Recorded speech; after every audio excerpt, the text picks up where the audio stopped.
ngarang nungdawai phongkiba pandangi pauchedagi maroiba pau khara khangatjaraga miyamda khulol tamjage ahingba mi oirabachu parliament lengdaba mihut chungdi amu hana thagatloisi M Tombe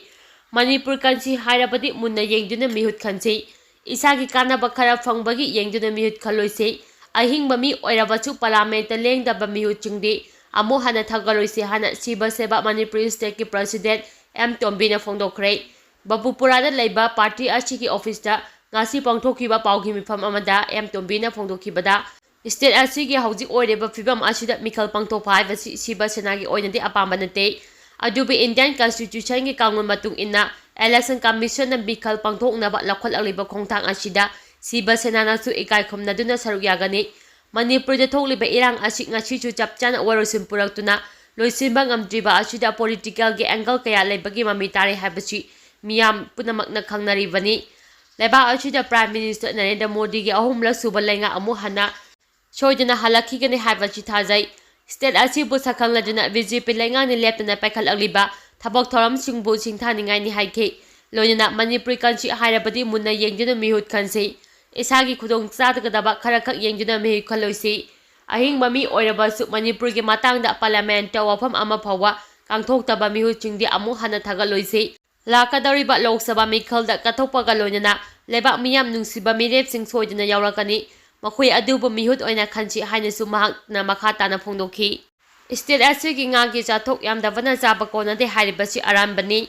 state asida pothokliba ngagi chathok yamdavana chaba konade haina kanagumba kharana media da phongdorokpa wafambu khoiramang kaitel local nga yolibisingna yaningdaba phongdorakli asigumba wafam lana chandorakpana local ngagi mamai wangkhatuna miyamna leibak ngamdabani haina sengdorakli hiram asiga mai leinana khoiramang kaitheda pawmisinga unabada ngayombi amana hai state asida local nga marangkaida phangdabana chaba konade haina chandolakliba wafam achi arambani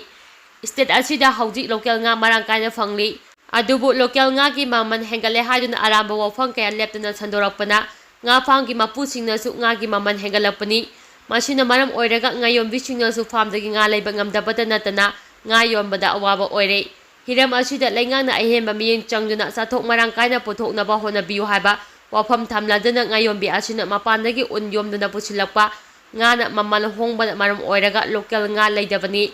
madugi mathakta mapandagi pusilakliba nga asi tha ama makhairom thamlabasu masak soksingde machi kari hida kapano haibasi mari leinaba singna yengsimba matam oire hana pendaba wafam phongdorakhi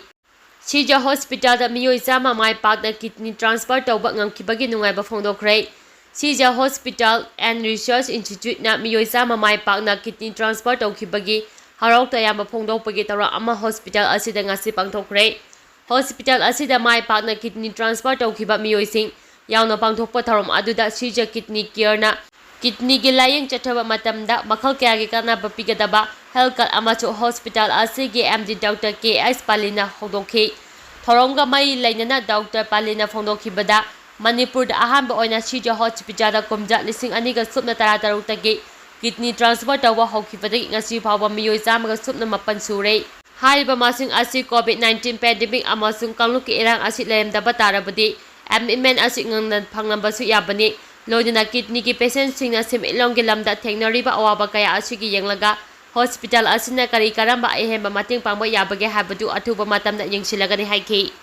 Meitei nupi amabu phamlanbada chenabane haba miyoi ahum jel yaukhre kumja lising aniga supna kunga mathoi gi me mapanda silcha gi NIT camp da Meitei nupi amabu nupi obegi ikai khumnaba mangankibagi thaudoka mai leinana assistant session judge number 1 silcha na chathare kiba case ngang loisingkibaga loinana thaudo aduda chenariba miyoi ahum chahi nipal jel da leibagi phadok pikhre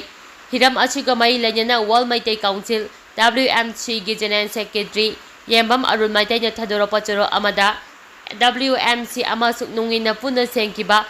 Justice for Madutira lab victim JMRB na case asibu mai pakna pukhatkibani maru oina WMC gi vice chairman Dr. KN Chan Chingchubam Nabakumar chairman JMRB amasung Mutung Kodon joint secretary WMC Assam Meitei singi ikai khumnabagi puwari oiraba mai pakpa phangbang ngkibada WMC ki chairman Haigrujam Nabashyamna thagapa phongdokhi loinana haubadagi case asibu mateng panglakhiba advocate Khagembam Panipadabussu Chairman ki Maikaiduki Thagapa Phongdokhi. Class 10 ki Meitei Mayek question serial lana semlapa laibak tibani Miral. Board of Secondary Education Manipur Bosamna Lauba Class 10 exam gi ngasi Meitei Mayek thopa numita Meitei irol iyek loina sirol apamba love Miral na jiribab nyawna tampaki mafum ayamba exam center singda chattuna yengsingkhre. Loina exam asida Meitei Mayek subject ki question sembada Sir Lana Semlapa Laibak Tibani Haina Miral gi Provincial Secretary Shoibam Arun Matenya Thadoroba Jero Amana Hari Jero Aduna Hai Lub Achina Lamdam Ashiki Ngachi Pawa Lul Amadi Mayek Sakot Hanaba Changchulakpa Hongzangi Manung Chana Chai Koding Bosemna Lauba Class 10 exam gi Meitei Mayek Thopa Numit Asida Miyoi Kontrana Saba Team Amana exam center Ayambada Koina Chatuna Mahiroi Singna Meitei Mayek Mapumphana Ningchijana Pangthok Libra Haiduna Yingsimba Chakibani Ngashidi Mahiroi Singna Meitei Mayek Asibu Mapumphana Iba Paba Ngamduna Changnamnaba Asida Mirana Nungaiba Fawi Mayek Asi Chatnanaba Honavada Matamduda Mirana Laukiba Thawlak Ngashidi Mahiyale Tampaki Mafum Ayamba Mapumphana Ningchijana Ingna Chikna exam Pangthok Lamba Theknei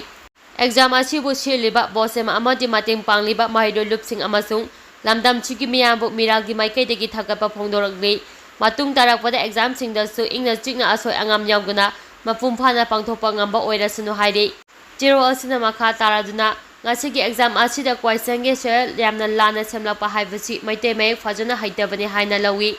masi taseng laibak thibani masigi matangda bosemna niyamda maru oina miralda sengdokadabani Karigidamak Mayek fajana haitaba karamba ojana question semlebano masina Miralna taraina laude masigi matangda bosenge exam conductor amadi chairman numit mangani gi manungda question semleba ojadugi mathakta chap chaba thabot lokhakadabani hariba matam asigi manungda thabot lokhatrabadi bosenge mathakta miyeng changlagani hairi makha tarakpo oina kangla paudugi amu lokhatraga miyamda khudo damjige Asamna Meitei meetei ST oiba yaroi haina pisinkhi Memorandum Vote mamangda Handok kadabani Asamna Meitei meetei ST oiba yaroi haina government memorandum pisinkhi adu vote mamangda withdraw tau karigumba withdraw taudrabadi tampaki outer da leiriba Meitei voter lak 2.5 vote yaroi haina no ST no vote campaign committee na hairi committee asi ki executive member Puyam Rajendra na haikibada mafam sing asida vote khomba lakpa yaroi akoina su ngasidagi no withdraw no vote campaign hauragani